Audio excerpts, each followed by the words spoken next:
Many had written off the Roosters this year after a mass exodus of experienced players. But they insist not making the finals will be considered a failure regardless. Now the Chooks are on the cusp of the top 8 and bracing for one of their biggest tests of the season against the Bulldogs on Friday night.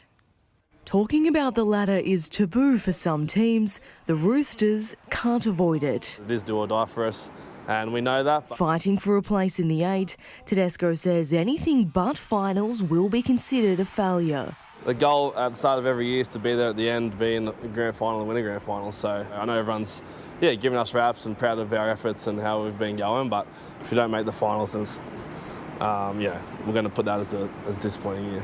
A team camp in Avoca proving a crucial turning point in the Chook season, the change of scenery prompting some honest conversations. We came together and sort of talked about our season so far and what we need to do to finish this year strong and give ourselves a shot in the finals, and since we've done that we've had 2 really good wins. Friday night's blockbuster against the Bulldogs, a true test of their premiership credentials. I mean, they've been probably the benchmark all year along with the Raiders about how they play games defensively. I think they've probably been the best defensive team in the comp this year. With fullback Connor Tracy a chance of returning from injury, and now first choice hooker Bailey Hayward fresh off signing a 2-year contract extension, the Dogs will be dangerous. We feel like if we can play our best footy for 80 minutes, so we can beat any team. And the comp's wide open. Proud Indigenous man Jack Whiten is devastated to be missing South's Gadu gathering clash against the Eels through suspension, but even more painful, missing the opportunity to be let out by club legend Greg Inglis, who will reunite with South superfan Kathy Freeman to ring the club's legacy bell. Just keep rubbing salt in the wounds. It's going to be awesome. I'll definitely be getting a photo with the two though, and I dare say the boys are going to be very inspired, seeing them around and being led by them, 2 greats of their own sports and our sport. Nicole Dunn, 9 News. Adam Doueihi has revealed how close he came to becoming a Dragon before eventually re-signing with the Tigers last week. Despite talk earlier this year of an altercation with his coach, Doueihi says he's becoming a better player under Benji Marshall. A man of faith, Adam Doueihi has done a collaboration with the Catholic clothing brand. I ended up doing my own design on the back of the jumper and just got a little sort of my signature and the orange and black for the Tigers colours as well along with it. NRL journalists would have loved to know about the black and gold design a few weeks back.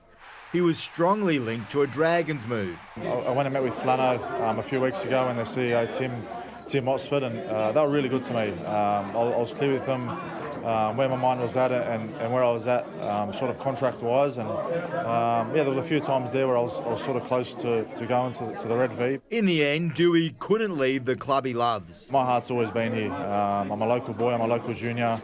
I've always loved the club and always wanted to stay, and they're really glad we could get the deal done in the end. Doueihi's decision says he's a Benji believer. I love being here, I love the group of players, I love being coached on the Benji. I feel as I'm learning more and more week in, week out, and just also on the back of that, the footy I'm playing this year, I feel as though the style we're sort of playing really suits my footy ability. The beauty of Doueihi is his incredible versatility.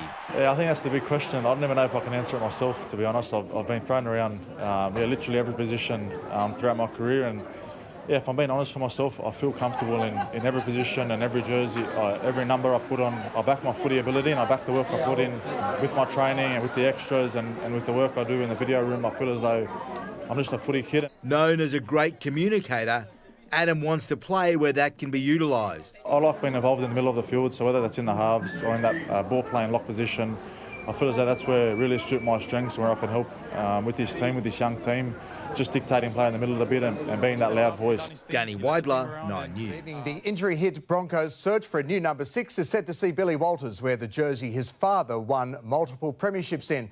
And it won't be the only fresh look for the Broncos in Saturday's all-important Battle of Brisbane against the Dolphins.